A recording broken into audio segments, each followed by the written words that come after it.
the Dodgers' best player was ripped from their grasps with the season-ending injury to shortstop Corey Seager. After the injury, questions were aplenty. Nobody knew how far this team would make it without Seager, or if they would even sniff the playoffs.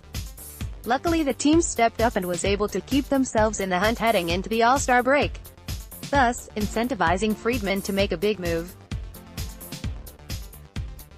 That move was a trade for Manny Machado in exchange for one of the Dodgers' top prospects, Yusniel Diaz. His arrival came with a ton of buzz and anticipation. As a whole, if you just took a glance at his numbers from his time with the Dodgers, it may seem a bit underwhelming. However, the bar was already set tremendously high with his great first half with the Orioles. A plethora of factors played into this underwhelming stint with the Dodgers. For example, just the natural regression for most players over the second half of the season. Baseball is hard, it gets even harder as the season progresses while players start to accumulate dinks and minor injuries.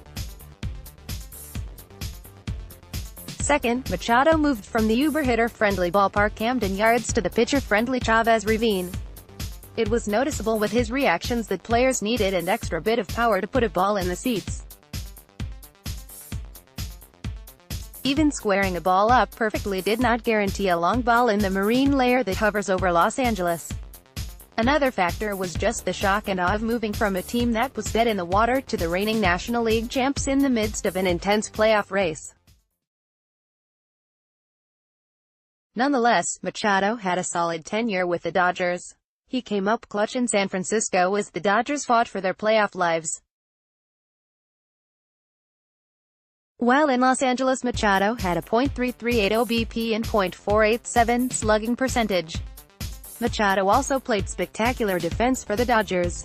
After the jury was out on his defense at shortstop, Machado was a wizard with the glove. Minor positional adjustments by the Dodgers coaching staff proved to play a huge role in his success on defense. Manny Machado created a lot of controversy in the postseason. Whether it was his "Johnny Hustle" comments or his dirty plays, controversy seemed to follow the current free agent. Along with his antics, Machado also had some pretty good moments in the playoffs.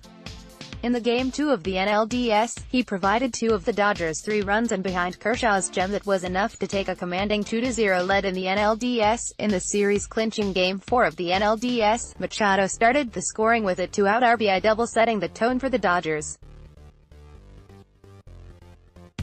Machado later iced the game in the 7th inning with a 3-run Jimmy Jack into the left field bleachers. Machado started Game 1 of the NLCS with a bang as he hit a frozen rope line drive over the fence to put the Dodgers up early. In Game 7, he provided one of the more underrated moments of the postseason as he laid down a beautiful drag bunt in the 2nd inning on a 3-2 count. This led to a Bellinger 2-run bomb that put the Dodgers up 2-1. More from analysis. Game 1 of the World Series, Machado delivered 3 RBIs in a losing effort.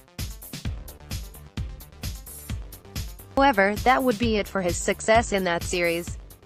Much like the rest of the Dodgers, Machado was quiet for the remainder of the 5-game series. Machado delivered in some key moments for the Dodgers in the postseason. He may have raised some eyebrows with some of his on and off the field antics, but he was productive for the most part. His acquisition can be viewed as a success.